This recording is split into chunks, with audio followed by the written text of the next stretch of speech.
இன்னைக்கு நாம பேச போற விஷயம் ஒரு சாதாரண பட்ஜெட் செய்தி கிடையாதுங்க.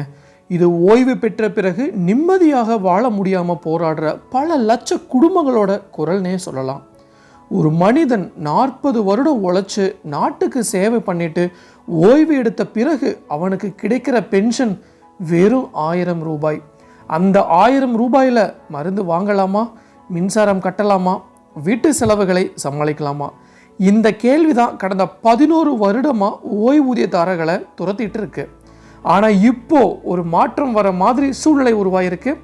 பிப்ரவரி 1ஆம் தேதி தாக்கல் செய்யப்பட இருக்கிற 2026 மத்திய பட்ஜெட் இந்த 1000 ரூபாய் பென்ஷன் வாழ்க்கைக்கு ஒரு முற்றுப்புள்ளி வைக்க போறதா நமக்கு ஒரு அதிகாரப்பூர்வ அறிவிப்பு வெளியாயிருக்கு. 11 வருஷமா 1000 ரூபாயாக வழங்கப்பட்டிருந்த பென்ஷன் தொகை இப்போ 10,000 ரூபாயாக அதிகரிக்க வாய்ப்பு இருப்பதாக இந்த பட்ஜெட்ல வெளிவரும் அப்படின்ட்டு அதிகாரப்பூர்வமாக சொல்லியிருக்காங்க. இதோட முழு விவரத்தை பற்றி தான் நாம இன்னைக்கு நம்ம வீடியோவில் பார்க்க போகிறோம். சப்போஸ் இப்போ தான் ஃபர்ஸ்ட் டைம் நம்ம சேனலுக்கு வரீங்க அப்படின்னா மறக்காம நம்ம சேனலை சப்ஸ்கிரைப் பண்ணிடுங்க, கூட பெல் ஐகானை கிளிக் பண்ணுங்க. அப்படின்னா தான் இது மாதிரி இன்ஃபர்மேட்டிவ் வீடியோ உங்களால் ரெகுலராக பார்க்க முடியும். வாங்க வீடியோக்குள்ளே போகலாம். இன்னைக்கு நாம் பேசுகிற இந்த பென்ஷன் தொகை உயர்வு விஷயம் ஒரு சாதாரண பட்ஜெட் செய்தியெல்லாம் கிடையாதுங்க. இது நாடு முழுக்க பல லட்சம் ஓய்வு பெற்ற தனியார் நிறுவன ஊழியர்களோட வாழ்க்கையை நேரடியாக தீர்மானிக்க போகிற ஒரு மிகப்பெரிய விஷயம்னே சொல்லலாம். ஆமாங்க, நீங்களே நினச்சி பாருங்க. ஒரு 11 வருஷத்துக்கு முன்னாடி கொண்டு வந்த இந்த திட்டம் அப்போ 1000 ரூபாய் அப்படிங்கிறது அப்போவே கம்மி தான், இருந்தாலும் அதை அக்செப்ட் பண்ணிக்கலாம். ஆனால் 11 வருஷமாக எந்த ஒரு உயர்வு தொகையும் கொடுக்காம வருஷம் 1000 ரூபாய் பென்ஷன் தொகை அப்படிங்கிறது ரொம்ப கம்மியான விஷயம்தான். ஏன்னா இப்போ விற்க போகிற விலைவாசிக்கு பார்த்தீங்க அப்படின்னா அந்த 1000 ரூபாயில் என்னங்க பண்ண முடியும்?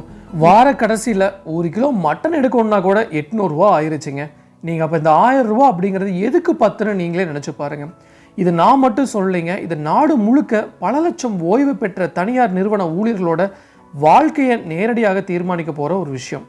வரும் பிப்ரவரி 1ஆம் தேதி தாக்கல் செய்யப்பட இருக்கும் 2026 மத்திய பட்ஜெட் அதனால தான் ஓய்வூதியதாரர்களிடையே ஒரு புதிய நம்பிக்கையை உருவாக்கியிருக்குன்னே சொல்லலாம்.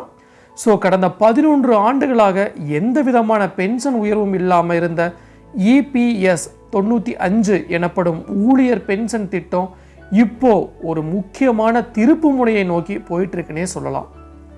1995 இந்த திட்டம் ஆரம்பிக்கும் போது வாழ்க்கை செலவு ரொம்ப கம்மி தான். மருத்துவ செலவும் கொஞ்சம் ஓரளவுக்கு கட்டுப்பாட்டில் இருந்துச்சு. குடும்ப தேவைகள் அப்பப்போ அதிகமாகவும் இருந்துச்சு, அப்பப்போ குறைவாகவும் இருந்துச்சு. வருமானத்துக்கு ஏற்ற மாதிரி வாழ்ந்துட்டும் வந்தாங்க மக்கள். அப்போ ஒரு சிறிய பென்ஷனே போதுமானதாக இருந்தது.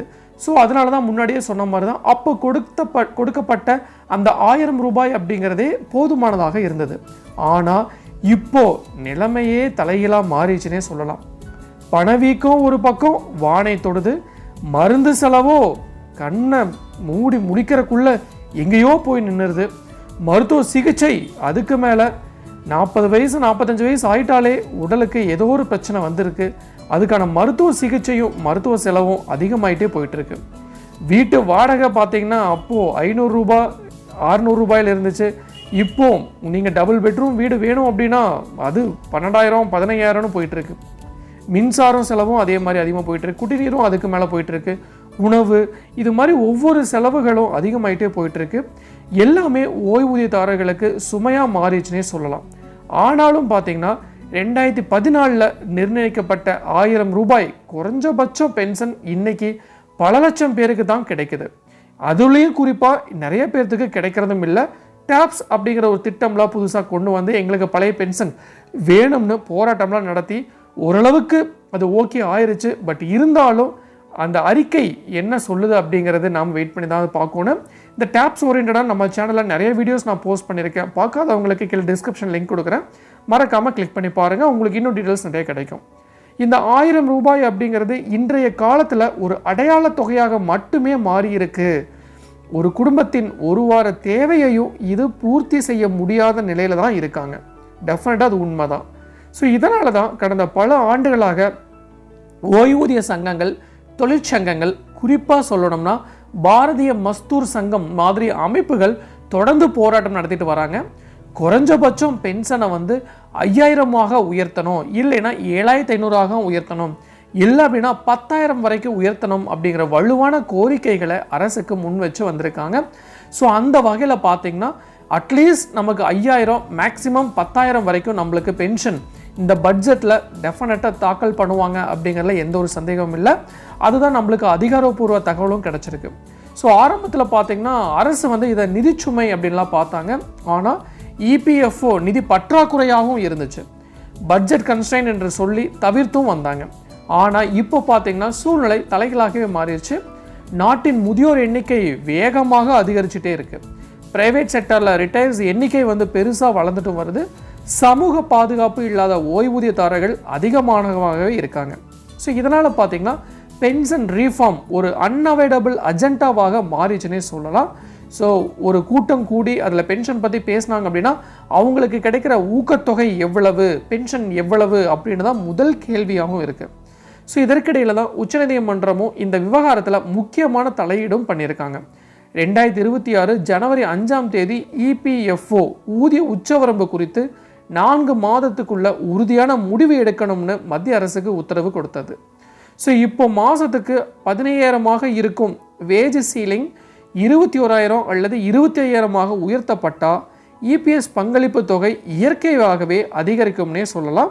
ஸோ இந்த விஷயத்தை பற்றி நான் டீட்டெயிலாக சொல்ல வேண்டியதில்லை, உங்கள் எல்லாத்துக்குமே நல்லாவே தெரிஞ்சிருக்கும். ஸோ அதனால தான் எதிர்காலத்தில் அதிக பென்ஷன் வழங்கும் அடித்தளம் உருவாகிருக்கு அப்படின்னு சொன்னால் அது மிகையாகாதுங்க. ஸோ இந்த எல்லா காரணங்களையும் சேர்த்து இப்போது 2026 பட்ஜெட்டில் இபிஎஸ் 95 திட்டத்தில் ஒரு பெரிய மாற்றம் வர வாய்ப்பு இருக்குது என்ற எதிர்பார்ப்பு உருவாகி இருக்குது. சோர்சஸ் சொல்கிற தகவல் படி பார்த்திங்கன்னா குறைஞ்சபட்ச பென்ஷன் 1000 5,000 அல்லது 10,000 வரைக்கும் உயர்த்தப்பட வாய்ப்பு இருக்குது அப்படின்னு சொல்லியிருக்காங்க. ஸோ அதே நேரத்தில் இபிஎஃப் வேஜ் சீலிங் உயர்வும் கிடைக்கும் அப்படின்னு சொல்லியிருக்காங்க.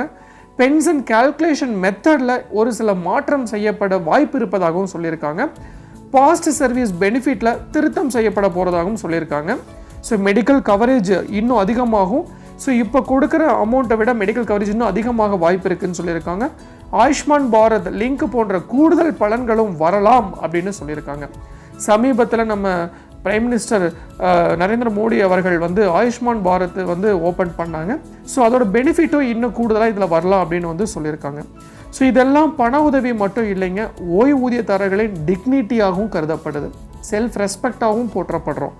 டிபெண்டன்சி இல்லாத வாழ்க்கை, ஸோ மெடிசன் வாங்கும் நிம்மதி, பிள்ளைகளுக்கு பேர்டன் ஆகாத வாழ்க்கை, இதை உறுதி செய்யும் மாற்றங்கள் தான் இந்த பென்ஷன் அதிகப்படுத்துறதுக்கான காரணம் அப்படின்னு சொல்கிறாங்க ஒரு சில வட்டாரங்கள். ஸோ அதோட பார்த்தீங்கன்னா இபிஎஃப்ஓ சேவைகளையும் சீனியர் ஃப்ரெண்ட்லியாக மாற்ற அரசு திட்டமிட்டு இருப்பதாகவும் சொல்லியிருக்காங்க. ஸோ அந்த வகையில் பார்த்தீங்கன்னா பாஸ்போர்ட் சேவா கேந்திரா மாதிரி இபிஎஃப்ஓ அலுவலகங்கள் மாடர்ன் சர்வீஸ் சென்டராக மாற்றப்படுது. ஸோ ஃபெசிலிட்டேஷன் அசிஸ்டன்ட் அல்லது இபிஎஃப் சுவிதா ப்ரொவைடர்ஸ் மூலம் ஜீவன் பரம சமிஷன், அக்கௌண்ட் லிங்கிங், கிளைம் ட்ராக்கிங் போன்ற டெக்னிக்கல் விஷயங்களில் முதியவர்களுக்கு நேரடியாக உதவி செய்யப்படும் அப்படின்னு சொல்லியிருக்காங்க. ஸோ நாமினல் ஃபீஸ் மட்டும்தான் இது எல்லாத்துக்குமே, அடிஷ்னல் எந்த சார்ஜஸும் வாங்க மாட்டோம் அப்படின்னு தெளிவாகவும் சொல்லியிருக்காங்க. ஸோ கவர்மெண்ட் ஆஃபீஸ்க்கு பல முறை அலைய வேண்டிய அவசியம் யாருக்குமே இருக்காது. இதெல்லாம் சேர்த்து பார்க்கும்போது இந்த இபிஎஸ் பென்ஷன் ஹைக் நியூஸ் ஒரு ஹைப் மட்டும் இல்லைங்க, இது பல ஆண்டுகளாக நீண்ட போராட்டத்தின் விளைவு அப்படின்னு கூட சொல்லலாம். Demographic pressure, political responsibility, judicial intervention, economic reality எல்லாமே சேர்ந்து உருவான ஒரு டேர்னிங் பாயிண்ட் தான் இது அப்படின்னு சொன்னால் அது மிகையாகாது. ஆனாலும் பார்த்தீங்கன்னா இது வரைக்கும் அஃபிஷியல் பட்ஜெட் ஸ்பீச்சில் இதை பற்றி எதுவுமே வரல. அதனால் பேனிக் ஆகக்கூடாது, ரூமரு நம்பக்கூடாது. கன்ஃபார்ம் ஆகிடுச்சுன்னா நான் உங்களுக்கு எகெயின் ஒரு வீடியோ நான் போஸ்ட் பண்ணுறேன், அதுதான் உங்களுக்கு கிடைக்கிற ஃபைனல் இன்ஃபர்மேஷனாக இருக்கும் அப்படிங்கிறதுல எந்த ஒரு சந்தேகமும் இல்லை. கடைசியாக நான் சொல்கிறது ரொம்ப சிம்பிளான விஷயங்க. பென்ஷன் தொகை உயர்வுன்றது ஒரு அறிவிப்பு மட்டும் இல்லைங்க, அது ஒரு முதியவரின் மரியாதை, ஒரு ஓய்வு பெற்ற வாழ்க்கையின் பாதுகாப்பு. 1000 ரூபாயில் வாழ்க்கை நடத்த சொல்கிற கால முடிவுக்கு வரணும். அந்த மாற்றத்துக்கான வாய்ப்பு தான் இந்த 2026 பட்ஜெட். ஆனால் அது வரைக்கும் நம்ம பயப்படவும் கூடாது, அதே நேரம் கண்மூடித்தனமாகவும் நம்பவும் கூடாது. அஃபிஷியல் அறிவிப்பு வரும் வரைக்கும் இது எதிர்பார்ப்பு தான். ஆனால் அந்த எதிர்பார்ப்பே பல லட்சம் ஓய்வூதியதாரர்களுக்கு நம்பிக்கையாகவும் இருக்குது. அவர்கள் குரல் இப்போ கேட்கப்படுது, அவர்களோட கஷ்டம் புறக்கணிக்கப்படலைங்க. பட்ஜெட் ஸ்பீச்சில் தான் இறுதி வார்த்தை. அது நிச்சயமாக பலரின் வாழ்க்கையில் ஒரு டேர்னிங் பாயிண்டாக மாறும் அப்படிங்கிறதுல எந்த ஒரு சந்தேகமும் இல்லை. ஸோ மீண்டும் ஒரு நாள் இது மாதிரி சுவாரஸ்யமான இன்ஃபர்மேட்டிவ் வீடியோவுடன் உங்களை சந்திக்கும் வரை உங்களிடமிருந்து விடைபெறுவது உங்கள் மஞ்சள் மாநகர மைந்தன் சிவா.